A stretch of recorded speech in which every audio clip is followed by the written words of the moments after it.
Olá, meus queridos amigos, você que nos acompanha pelo nosso canal MEP. Estamos aqui hoje para mais um programa PodMap. Viemos apresentar hoje, nosso estudo de hoje, um tema bastante interessante, né, para todos aqueles que ainda não conhecem, principalmente a história da nossa igreja. Hoje estamos com os nossos dois convidados, que é o irmão Isaías e o irmão Edson, que vai trazer um pouco da nossa história passada, né? Como a profecia do Senhor já tem um texto bastante interessante que ela fala: devemos temer ao futuro, a menos se nós nos esquecermos da nossa história passada.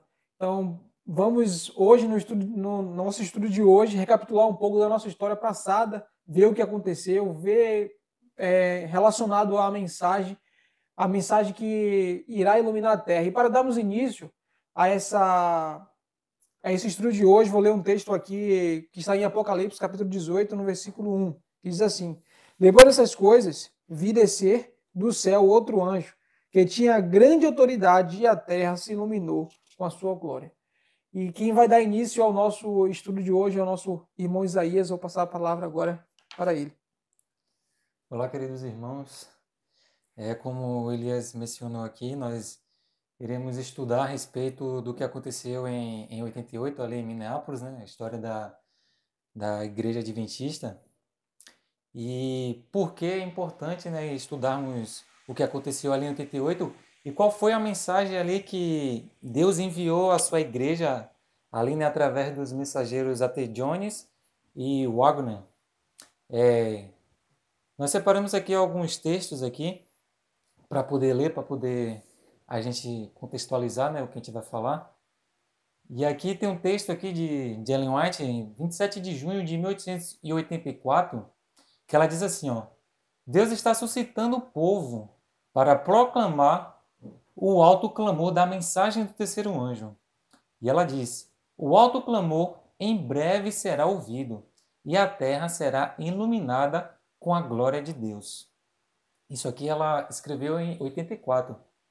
E ela deixa claro: o alto clamor em breve será ouvido e será iluminada com a glória de Deus. E ela deixa isso registrado em Manuscritos Releases.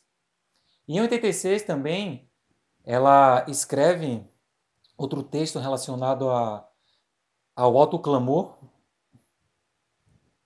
a proclamação da terceira mensagem e o alto clamor. Ela diz assim, ó: meu anjo me disse, muita luz ainda deve brilhar, vinda da lei de Deus e do evangelho da justiça.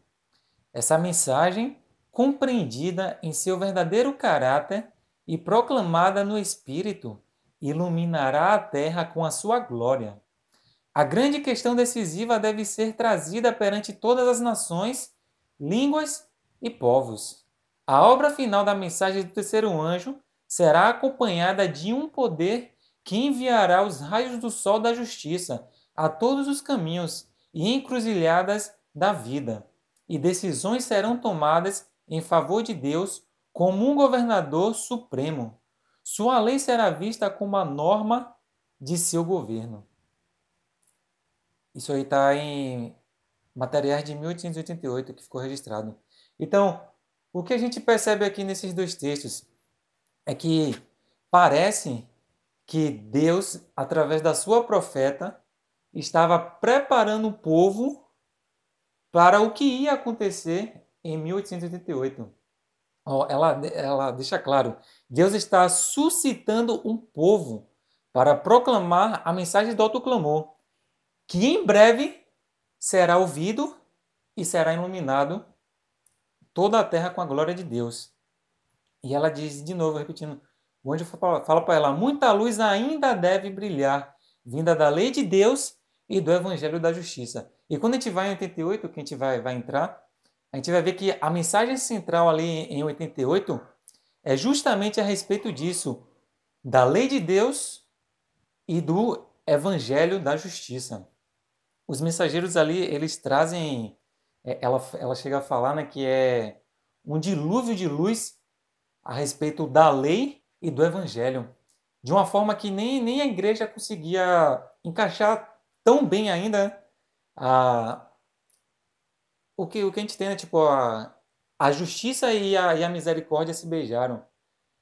A união, a igreja ainda não conseguia entender tão bem, né, perfeitamente assim, a união da lei de Deus e do evangelho da justiça, né, a graça. E ali, em 88, né, os mensageiros enviados por Deus trouxeram esta mensagem, né, e eles conseguem deixar ali de forma bem clara essa mensagem, né, a respeito da lei de Deus, os mandamentos e a justiça de Deus, né. E Ellen White fala, tem outro texto dela que não tem aqui no livro, mas ela fala que a mensagem que os mensageiros te trouxeram ali, elas foram dadas por Deus. Ela fala que os mensageiros eles tinham as credenciais do céu para trazer aquelas mensagens. Então, o que dá para entender aqui desses textos é que Deus estava preparando o seu povo para algo importante que iria acontecer ali naquele tempo.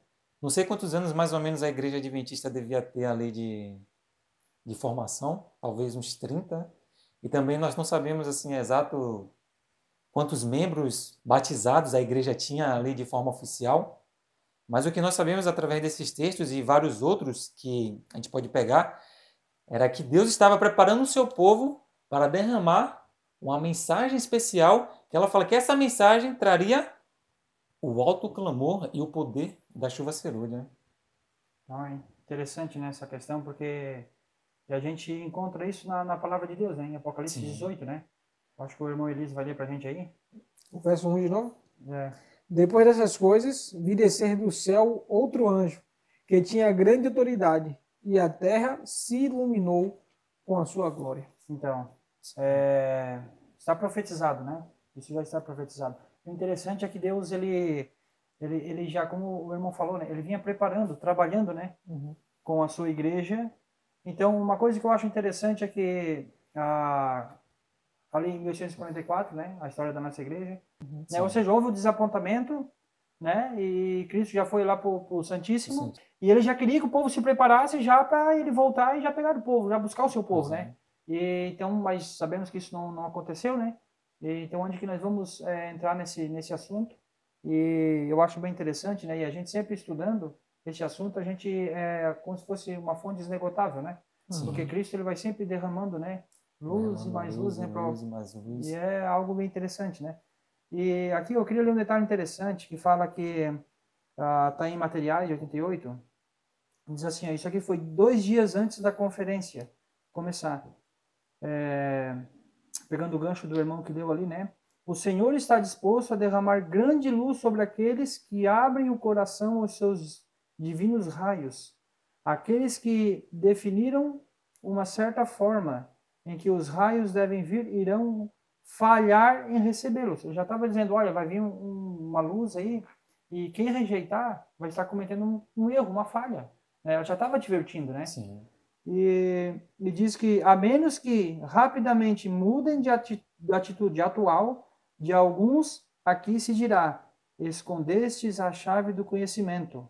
Vocês mesmos não entraram e quereis impedir os que querem entrar. Isso é muito interessante, porque parece que está dando direcionamento a algumas pessoas específicas, né? Sim. Porque quando aqui está citando daí Lucas 11:52, né, que Jesus pronuncia essas palavras, né, para os líderes da época, né? E aqui também isso. E aqui diz assim, ó, na manhã da conferência, ou melhor, o segundo dia, numa manhã diz assim, ó, Cristo está aqui nesta manhã.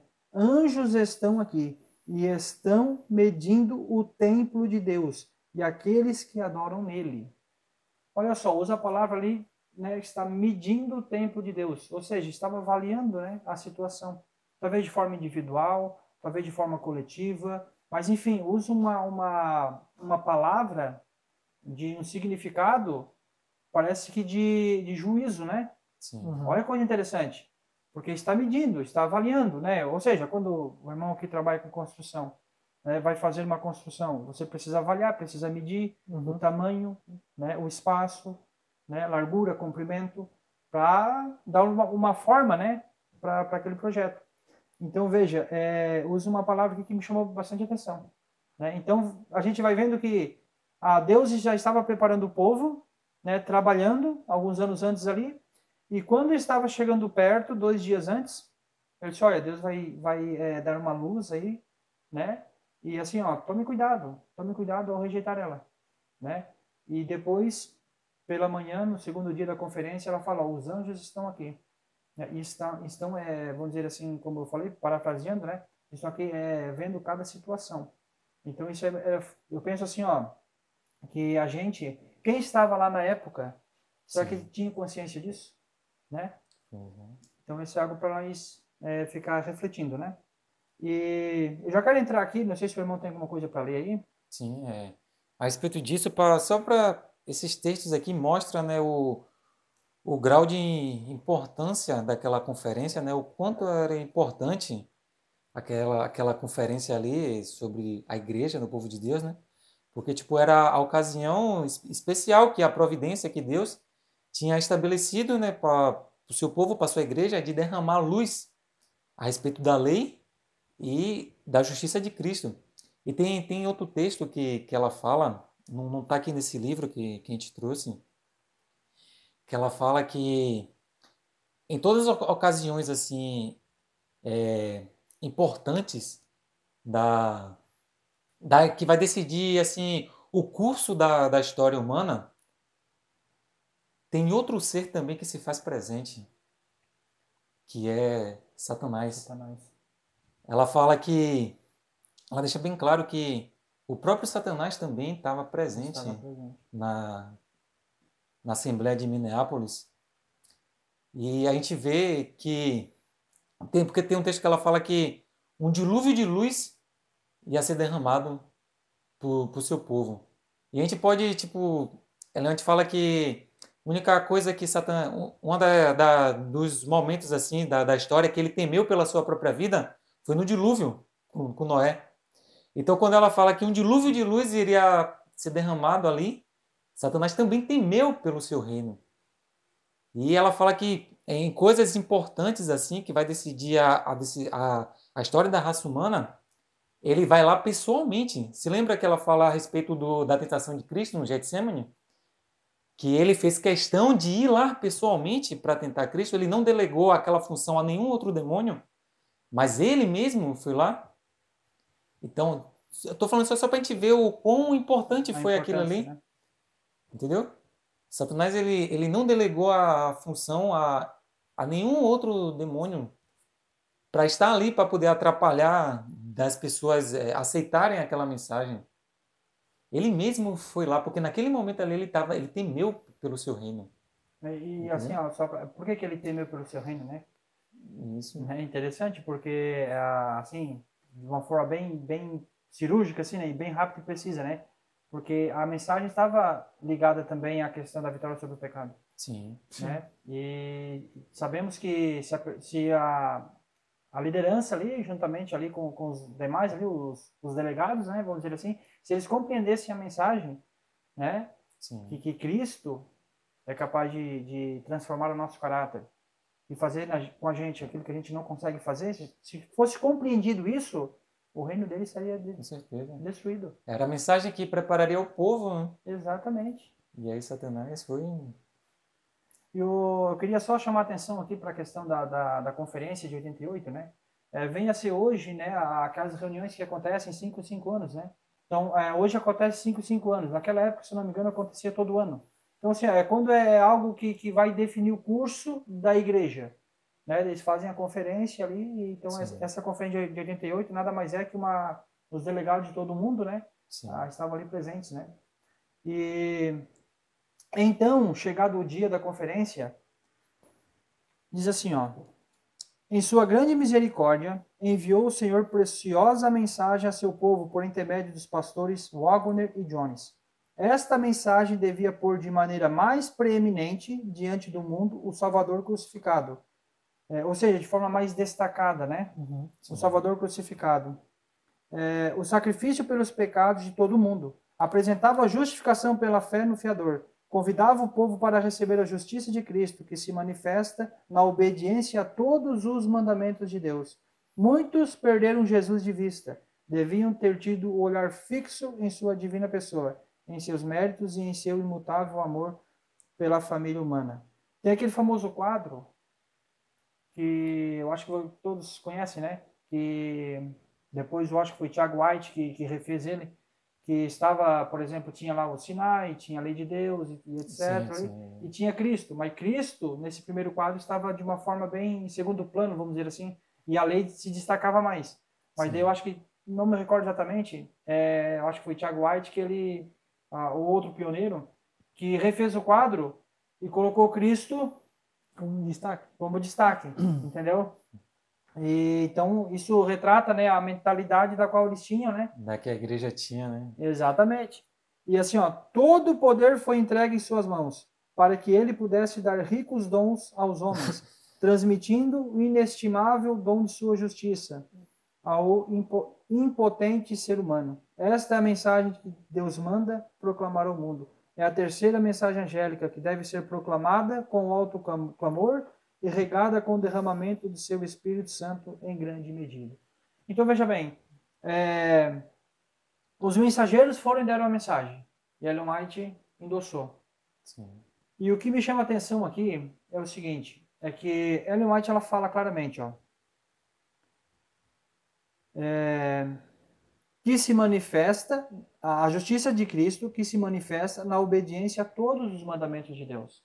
Então, ou seja, naquela época houve ali o problema, né, que nós já vamos falar um pouco também, sobre a questão ali, alguns diziam que eles estavam tirando a lei, né, que Wagner e John estavam, vamos dizer assim, minimizando a lei. Mas Ellen White diz claramente, olha, ela diz assim, ó, que se manifesta na obediência a todos os mandamentos de Deus. A questão é que, assim, em vez de nós enfatizar a lei, enfatizamos Cristo. Então, foi só isso, né, que eles, que houve esse problema, né? E ela tem um texto que ela fala, era uma mensagem já, tipo assim, não uma mensagem nova, era uma mensagem antiga já, só que trazida em molduras novas, entendeu?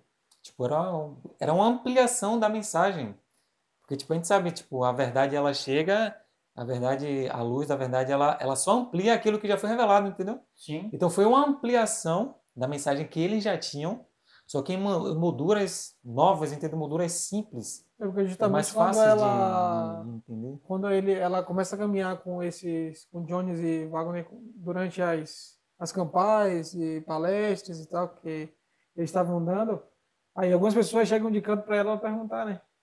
O que é que você acha dessa mensagem deles? Aí ela vai e fala, né? Eu tenho pregado isso para você há 40 anos. Agora eles trouxeram isso de uma forma mais clara, né? Sim, tem esse texto, realmente. E o ponto que me chama a atenção aqui, que eu quero destacar, é que ela diz aqui, ó, é a terceira mensagem angélica que deve ser proclamada com o alto clamor e regada com o derramamento do seu Espírito Santo em grande medida. Então, a mensagem vai avançando e Deus vai derramando o Espírito Santo. É algo simultâneo. Então, assim, ó, às vezes você não vê que, por exemplo, o decreto dominical, às vezes dá-se a entender que a chuva serôdia cai depois, mas às vezes dá para se entender que é antes. Então, assim, ó, eu acho que é muito difícil a gente colocar uma cronologia, ó, vai ser assim, assim, assim e assim. Eu acho que não vai funcionar dessa forma. Porque na medida que a mensagem vai avançando, vai sendo derramado o Espírito Santo, e Satanás também vai, de uma certa forma, movendo os seus pauzinhos e também botando em prática a sua agenda. Então, eu creio que é algo muito simultâneo. Pode-se dizer que talvez aqui na nossa região, né, vamos dar um exemplo, nós estamos, de uma certa forma, por exemplo, estudando a mensagem, mas tem outros cantos do planeta que tem pessoas que já estão muito mais aprofundadas na mensagem e já estão mais preparados do que nós. Porque se nós analisar, Deus sempre usa a analogia do campo. À medida que a espiga de milho, vamos colocar aqui como exemplo, ela está pronta, mas se tem alguma espiga que está atrasada, aquela que está pronta, se demorar mais um pouco, ela se perde. Então, existe muito essa questão de... Nós temos que ser bastante flexível com relação a isso. Né? Ah, não, eu acho que é depois do decreto dominical que vai cair a chuva serôdia. Tem texto que ela fala que é depois. Tem texto que ela fala que é antes, porque ela diz ali que, se nós estudarmos de uma forma mais precisa, ela fala ali que o alto clamor já começou. Depois, se nós estudarmos ainda mais, que talvez não vai dar tempo de nós estudarmos hoje, fala que gotas da chuva serôdia estavam sendo derramadas. Então, assim, nós temos que ter bastante equilíbrio, né, com relação a essas questões aí de chuva serôdia, alto clamor, decreto dominical, esses eventos finais da cronologia, né? Como você me falou, um poder especial acompanha a mensagem, né? Que ela deixa claro que é o derramamento da chuva serôdia. E tem um texto aqui que ela fala, em Materiais de 88, a respeito da mensagem, né? Ela fala assim, ó, eles sabiam que onde quer que esta mensagem chegue, seus frutos são bons. Vigor e energia vital são introduzidos na igreja. E onde a mensagem é aceita, esperança, coragem e fé irradiam da face de todos os que abrem os olhos para ver, o entendimento para compreender e o coração para receber o grande tesouro da verdade. Quando ela fala que eles sabiam, ela está falando da liderança também, sabe? De todos ali que estavam presentes ali em Minneapolis.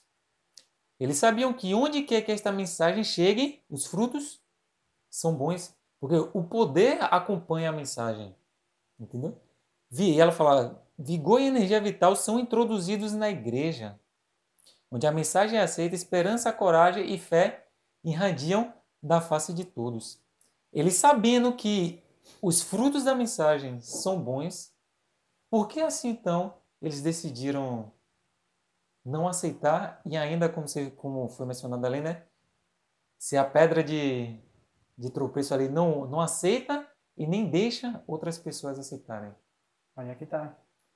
Eles podiam seguir aquele conselho o de Gamaliel, né? Que ele fala no Paulo. E o conselho que Jesus deu, né? Tipo, você conhece a árvore pelos frutos. Se a profeta deixa claro que onde a mensagem chegou, os frutos foram bons. E se você conhece a árvore pelo fruto, se a obra é de Deus ou não pelo fruto? Então, por que então interromper? E ali Gamaliel ali, sim, eu particularmente acho que Gamaliel ali foi muito sábio, né? Na sua colocação. Nós temos uma tendência de querer já tomar algumas decisões de forma precipitada. Você pode ver, a gente, de uma forma, o nosso eu, ele já quer tomar a decisão de forma precipitada. Uma pessoa levanta uma mensagem que é diferente do que eu creio, eu já automaticamente eu já digo, não, está com problema isso aí, não é bem assim não. A gente acha que nós, o eu nosso, sempre tenta falar de forma precipitada. E o interessante, daí Gamaliel ali foi muito sábio. Gamaliel agiu com prudência, né? E olha só que coisa interessante. Butler, que era o presidente, né, da época, algumas pessoas enviaram cartas para ele, avisando do perigo que existia no legalismo de Wagner e Jones. Então, assim, a gente conhece a história de forma resumida. Sim. Então, assim, pessoas enviaram cartas para ele falando do perigo do legalismo de Wagner e Jones. Porque, daí, olha, veja bem, olha só a pressão que esse cara estava. Nós temos que olhar por esse lado também. Olha só a pressão que ele estava. Ele tinha, porque ele era o líder. Uma decisão da qual que ele tomava, que fosse pelo sim ou pelo não, isso traria consequência. Sim. E houve consequência, nós sabemos disso. Então, mas você veja, Jesus estava presente ali nessa conferência, mas Satanás também estava, ou seja, havia um conflito na mente das pessoas. E pessoas estavam trabalhando ali de forma pelo inimigo, de uma forma para atrapalhar a mensagem, e pode ter certeza, ali houve uma grande agitação, né, com parte da liderança, e isso acabou prejudicando. E nós sabemos que a mensagem não foi aceita, né? Sabemos que não foi aceita. E eu queria destacar esse ponto, porque assim, nós corremos o risco hoje de achar que a mensagem foi aceita. mas a mensagem não foi aceita. Ela não foi aceita. A mensagem foi rejeitada. Por isso que nós estamos aqui hoje. É uma questão de lógica. Ela falou que se a mensagem fosse aceita, Jesus teria voltado. Jesus não voltou porque a mensagem não foi aceita. Agora, foi a mensagem rejeitada por 100% das pessoas? Não. Mas a sua grande maioria, né, de forma, vamos dizer assim, uma porcentagem bem elevada, foi rejeitado. Tanto é que eu vou ler um texto aqui que diz assim, ó. Naquela reunião, nas salas onde os irmãos estavam acomodados e congregados, não havia muita oração. Olha o que ela diz. Embora algumas salas fossem uma exceção. Então, ou seja, havia algumas salas que era exceção. Fui levado a uma sala e convidado a ouvir as conversas de homens que estavam na posição considerada como porta-voz de Deus. Resumidamente, os pastores, os líderes, ministros, os anciões, os delegados. Ouvi, olha só, as brincadeiras, os comentários sarcásticos em relação aos mensageiros e à mensagem. Né? Então, veja, quem vê a foto de Wagner, ele é baixinho, troncudinho, né? Então, ali eles faziam algumas chacotas, né? Por ele ser Sim. ali mais baixinho, o Jones uma postura mais alta, ele era militar, né? Então, assim, pode-se dizer que seria um certo bullying nos dias de hoje, né? Pode-se dizer que sim. Então, diz assim, ó, aquela doutrina que diferia de suas ideias de verdade. Olha só, uma doutrina que diferia das ideias deles. Entende? E diz assim, ó, e me disseram que havia uma testemunha a cada sala. Olha que coisa interessante. Lembra que eu li o texto ali que fala que os anjos estavam ali medindo? Olha, uma testemunha em cada sala. E olha só a comparação que é feita aqui. Isso me chamou muita atenção. E diz assim, ó, tão certamente quanto a testemunha estava no palácio de Belsazar naquele festival. Rapaz, forte, né? Olha só. Sendo pesado na balança. Sim. Sendo já julgado, né? O que dá para entender é isso, né? Porque ali aquela cena de Belsazar já foi uma questão de julgamento, né? Que ele foi pesado na balança e aí já deu a sentença dele, né? E diz assim, ó, naquele palácio de Belsazar, naquele festival, misturada com louvor e ídolos e de vinho. O anjo, naquela ocasião, traçou os caracteres contra as paredes do palácio. Então havia uma testemunha escrevendo nos livros do céu os discursos indelicados daqueles que não sabiam que tipo de espírito eram. Rapaz, forte, né? Olha.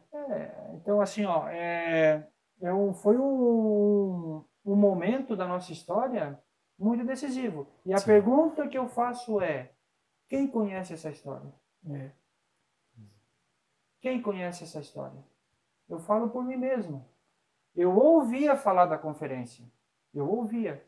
E pode ser que vocês também ouviam falar da conferência, mas não conheciam a história. E a história é muito mais profunda do que a gente imagina.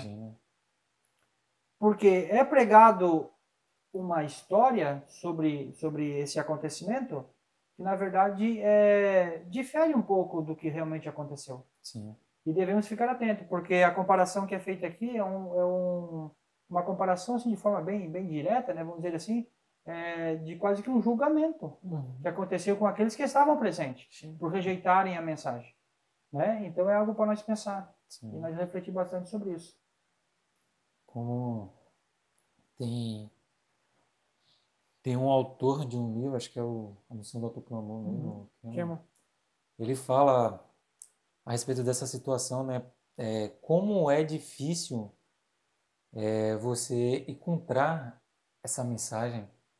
Tipo, agora que a gente está tendo acesso, né, em português, os livros, tem o IAG traduzindo e algumas outras editoras traduzindo, mas isso aí é de 5 anos para cá. E o livro ele escreveu, acho que já tem mais de 5 anos já o livro, e ele fala como é difícil você achar na igreja livros que falam a respeito da mensagem de 88. Não, é difícil. Pouco se ouve falar. Né? Pouco se ouve falar da história e ainda muito pouco da mensagem. Porque se Ellen White fala que essa mensagem era a mensagem que prepararia o povo de Deus para as bordas do céu, né? Então, eu tenho que saber essa mensagem, eu tenho que conhecer essa mensagem, eu tenho que aprender sobre ela, Na verdade, né? se essa era A mensagem tem que me preparar também. Se na verdade essa era a mensagem, isso deveria estar sendo mais enfatizado. Isso que era para ser mais enfatizado, mas parece que não. Parece que com o passar do tempo, Satanás conseguiu enterrar a mensagem e ainda assim colocar uma dúvida, né, a respeito da mensagem, e uma dúvida a respeito dos mensageiros, e até na época uma dúvida a respeito da profetisa. Porque tipo, muita gente estava duvidando até a respeito dela, né? Então isso é interessante. Como é difícil encontrar livros e materiais a respeito dessa mensagem, né? E aí no livro eu lembro que ele fala que é difícil por causa daquele contexto, daquela situação, porque Satanás sabe que se entra aquele texto dela, Satanás sabe que se o povo aceita plenamente, logo o seu poder será quebrado. É despedaçado. O seu poder é quebrado. Então Satanás ele faz de tudo para que a mensagem não seja levantada novamente. E quando por todos. E quando é levantado, ele aí trabalha na mente e no coração para as pessoas não entenderem e rejeitarem. Não entenderem a mensagem. E rejeitarem a mensagem. Exatamente. E outro ponto interessante aí você vê, Deus visitou o seu povo, né? Mas nem todos estavam preparados. É muito semelhante a um evento importante, né? Aconteceu ali em 88, mas o povo estava tudo despercebido. É muito semelhante ao nascimento de Jesus ali com o povo de Israel, né? Um evento importantíssimo ali, mas do povo de Israel, quem era que estava percebido? Só dois, que era Ana, a profetisa, e Simeão, né?